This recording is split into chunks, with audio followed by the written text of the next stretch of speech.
जय हिंद साथियों। दोस्तों स्वागत है आपके अपने YouTube चैनल एग्जाम वीर में। मैं आपका दोस्त राहुल कुमार।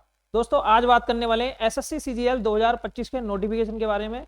नोटिफिकेशन कब आने वाला है और प्री एग्जाम दोस्तों कब होगा और मेंस एग्जाम दोस्तों कब तक होगा। देखिए आज कई मुद्दों पर बात करेंगे। एसएससी की अगर आप तैयारी कर रहे हैं और आप एकदम न्यूली स्टूडेंट हैं, आप पहली बार एसएससी के अंदर अपीयर होने जा रहे हैं, तो आपको किस तरीके से दोस्तों तैयारी करनी है सिलेबस की, पूरे सिलेबस के बारे में चर्चा करेंगे। और दोस्तों कुछ आपको इंपॉर्टेंट चीजें बताऊंगा जो शायद बहुत सारे बच्चे गलती करते हैं, जिससे उन्हें सिलेक्शन लेने में कई साल दोस्तों लग जाते हैं। देखिए उससे पहले सभी साथियों से गुजारिश करता हूं, जो चैनल पर पहली बार बना है चैनल को सब्सक्राइब कर सकते हैं, और अगर वीडियो अच्छी लगे तो वीडियो को लाइक जरूर करना है। देखिए भाई, हमारा एसएससी सीजीएल 2025 का जो नोटिफिकेशन आने वाला है वो अप्रैल 2025 के अंदर आने वाला है, 22 अप्रैल के अंदर। और अब अगर मैं आज की डेट की बात करूं तो जनवरी आपकी दोस्तों जा चुकी है। आज है 29 जनवरी, ठीक है, आज 29 जनवरी है आपकी 2025। अभी नोटिफिकेशन आने में भी कई महीने हैं। फरवरी का महीना पूरा है, मार्च का महीना पूरा है, और अप्रैल का महीना भी दोस्तों अंत में, लास्ट अप्रैल के अंदर लास्ट वीक में दोस्तों नोटिफिकेशन आना है। तो 3 महीने तो अभी आपके पास में ये है। फिर उसके बाद में और 3 महीने आपको मिलेंगे देखने के लिए, तो लगभग 5.5 महीने बाद 5 महीने बाद आपका एग्जाम दोस्तों होना है। अब इतना समय आपके पास है, आप चाहें तो बिल्कुल जीरो से तैयारी करोगे। बिल्कुल जीरो का मतलब है कि आप कंपटीशन में पहले से कुछ थोड़ा थोड़ा जानते हैं या फिर ना भी जानते हैं, और आपने स्मार्ट तरीके से तैयारी करी, बहुत बढ़िया नोट्स बनाए और उनका बढ़िया तरीके से रिवीजन करा, तो दोस्तों आप सिलेबस को समय से पूरा करोगे और सिलेक्शन भी दोस्तों लेके जाओगे। आज सारी की सारी रणनीति के बारे में दोस्तों बात करने वाले हैं। देखिए दोस्तों, नंबर ऑफ वैकेंसी कितने आएंगी इसके बारे में बात करेंगे। एसएससी सीजीएल 2024 के अंदर लगभग 18,000 वैकेंसी आई है। ये बात तो आपको मालूम हो ही चुका है कि इस बार इनकम टैक्स के अंदर एक नई पोस्ट इंक्लूड हुई है, ओएस के नाम से, ऑफिस सुप्रिटेंडेंट, जो कि 4200 ग्रेड पे की पोस्ट है। जब टीए इनकम टैक्स में या फिर एक्साइज में एक टीए लगता है, तो टीए जो भी सीनियर टीए होता है दोस्तों, एग्जीक्यूटिव जिसे बोला जाता था, उसे बनने में भी कई साल लग जाते थे। ठीक है, अब अगर आज की मैं बात करूं तो आज ऑफिस सुप्रिटेंडेंट बनने में आपको वर्तमान जो सिनेरियो है 10 साल लगेंगे। ठीक है, आप सबसे पहले टीए बनेंगे, और टीए जो कि 2400 ग्रेड पे की पोस्ट है, ठीक है, उसके बाद में आप 10 साल बाद आप ओएस बनेंगे, ऑफिस सुप्रिटेंडेंट बनेंगे, जो कि 4200 ग्रेड पे की दोस्तों पोस्ट है। ठीक है, उसके बाद में आप आईटीआई बनेंगे, या फिर उधर जाएंगे तो आप एक्साइज बनेंगे। तो आप ये देखिए दोस्तों, यहां से यहां तक पहुंचने में आपको 10 साल लगेंगे। अगर आपका स्कोर कम रह जाता है तो आपको टीए से भी संतुष्टि करनी पड़ सकती है, और आप यहीं अगर 15-20 नंबर फालतू ले आते हैं तो आपको जो 10 साल का जो गैप है वो आप पहली बार में बढ़ा सकते हैं। ठीक है, इसलिए एसएससी के अंदर रिपीटर्स की संख्या बढ़ती रहती है। ठीक है, आज सिलेबस के बारे में चर्चा करने वाले हैं कि जो बिल्कुल नए स्टूडेंट हैं उन्हें क्या चीज करनी चाहिए। मोस्टली बहुत सारे स्टूडेंटों की एक क्यूरी रहती है कि एसएससी का जो सिलेबस है बहुत ज्यादा है, हमसे इंग्लिश नहीं आती, इसलिए हम एसएससी की तैयारी नहीं करना चाहते। देखिए दोस्तों, आज ऑनलाइन का जमाना है, आपको किसी भी टीचर से बाहर पढ़ने की जरूरत नहीं है। आप जहां रहते हैं आप वहीं अपनी लाइब्रेरी ज्वाइन करिए पास में। अगर आपके पास लाइब्रेरी है, जितनी निकट दूरी पर है उतना आपको फायदा है, ज्यादा दूरी पर है तो कोई दिक्कत नहीं है, आप अपने घर तैयारी कीजिए। आप एक ऐसा सिम लीजिए जहां पर बढ़िया वाला नेटवर्क होना चाहिए, मजबूत आपका नेटवर्क हो। ये डिपेंड करेगा आपकी लोकेशन के अनुसार। कोई सी भी हर लोकेशन पर दोस्तों हर जो नेटवर्क होता है वो अच्छा काम नहीं करता है। ठीक है, आप बढ़िया वाला नेट लीजिए। उसके बाद में दोस्तों एक एसएससी का सिलेबस खरीदिए, किसी भी टीचर से आप खरीद सकते हैं। ठीक है, बहुत बढ़िया बढ़िया टीचर हैं, आप कैरियर बिल से ले सकते हैं, या फिर आप जिससे चाहें उससे ले सकते हैं, जो आपको अच्छा लगे। वैसे मैं सजेस्ट करूंगा तो कैरियर बिल बहुत बढ़िया पढ़ाता है, वहां से आप ले सकते हैं। ठीक है, आप पूरा एसएससी का पूरा कंबाइंड बैच लीजिए। उसके अंदर देखिए जो मेन चीज है वो है मैथ। ठीक है, जो कि 25 क्वेश्चन आपके प्री के अंदर आने वाले हैं, और दोस्तों आपके 30 क्वेश्चन मेंस के अंदर आने वाले हैं।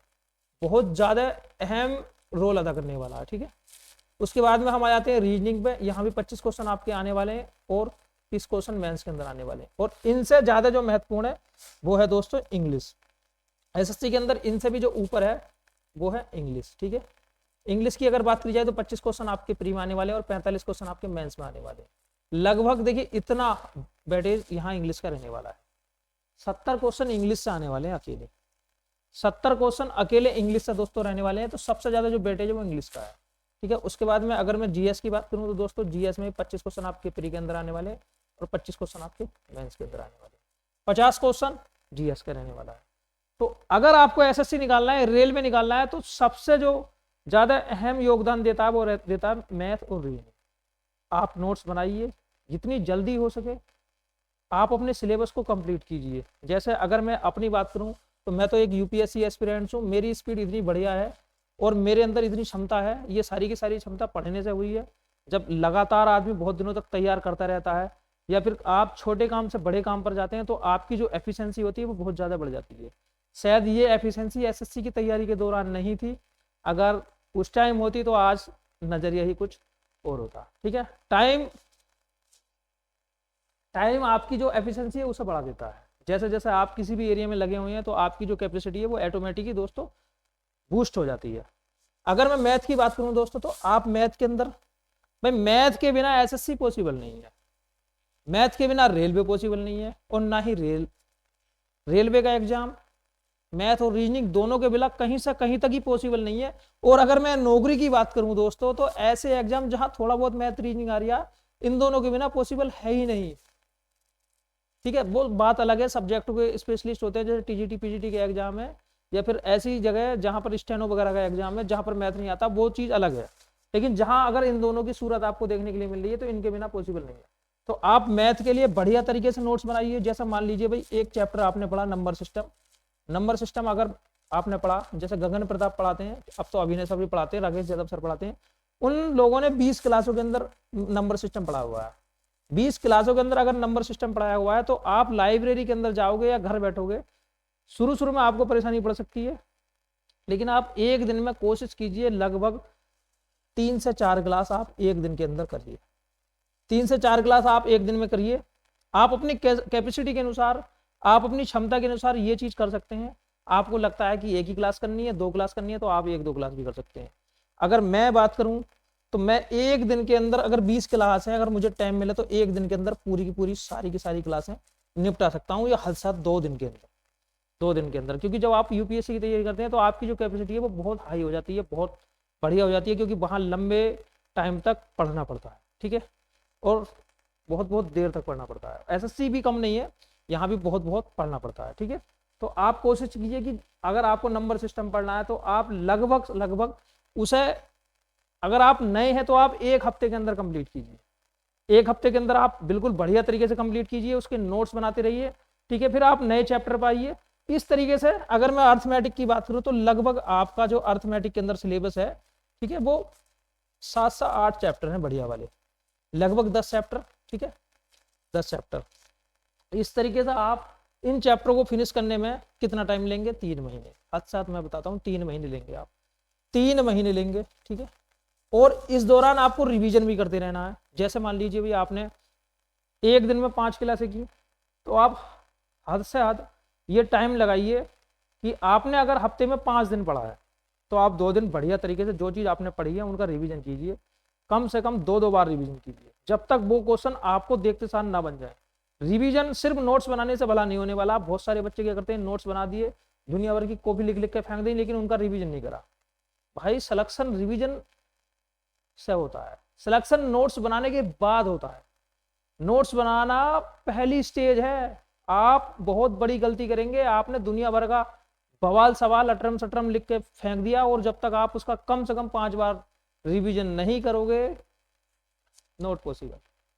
जो चैप्टर आपने पढ़े हैं उनका उसी हफ्ते रिवीजन करो, बहुत बढ़िया याद रहता है। जैसे आपने 15 दिन पहले चैप्टर पढ़ा था तो उसका 3 बार रिवीजन कर लो। भाई एक एक चीज ऐसे याद हो जाएगी, एक एक चीज दिमाग के अंदर बढ़िया तरीके से बिल्कुल बढ़िया करके फिट हो जाएगी। ठीक है, तो आप रिवीजन के लिए अपने अनुसार टाइम देखिए। आपको रिवीजन साथों साथ लेके चलना है, उसके बाद में कई बार रिवीजन करना है। यही कहानी दोस्तों रीजनिंग की है। रीजनिंग के अंदर भी आप बढ़िया तरीके से पढ़िए। पहली बार में आपको परेशानी पड़ेगी, लेकिन आप जब बार बार रिवीजन करोगे ना, बार बार रिवीजन करोगे, तब जाकर आपको दिक्कत नहीं होगी। ठीक है, और इनके साथ में आपको जो सबसे ज्यादा अहम योगदान देना है वो इंग्लिश के अंदर देना है। इंग्लिश का जो भी सिलेबस है, देखिए अगर मैं इंग्लिश के सिलेबस की बात करूं तो इंग्लिश का सिलेबस आपका भाई बुक ऐप के अंदर बटा हुआ है, क्योंकि बिना इंग्लिश के एसएससी पॉसिबल नहीं है। और आपका ग्रामर के अंदर बटा हुआ है और आपका कंप्रीहेंशन के अंदर बटा हुआ है। तो आप टाइम दीजिए कि मैं भाई कंप्रीहेंशन के लिए आप डेली 1 आवर न्यूज़पेपर भी पढ़ सकते हैं, इंग्लिश में आप नॉवेल्स भी पढ़ सकते हैं, जो आपको अच्छा लगे। उससे क्या होगा, आपकी जो अंडरस्टैंडिंग लेवल है वो बिल्डअप होगी। ठीक है, उसके बाद में आप बुक ऐप पढ़ सकते हैं, प्रीवियस ईयर बुक ऐप पढ़ सकते हैं, बहुत सारे टीचर पढ़ाते हैं, उनकी कोई एक स्पेशल बुक मंगा लीजिए, आप उसी बुक को 5-6 बार पढ़ दीजिए। भाई टाइम लगता है कम से कम साल 2 साल, सालों में तो सिलेबस कंप्लीट होता है 1 साल में एसएससी का। 4600 ग्रेड पे की जॉब ऐसे नहीं मिलती है, एसएससी की जॉब ऐसे नहीं मिलती है। या फिर कोई सी भी जॉब, छोटी सी जॉब की बात कर लीजिए, कई साल लग जाते हैं एक एक जॉब को लेने के लिए।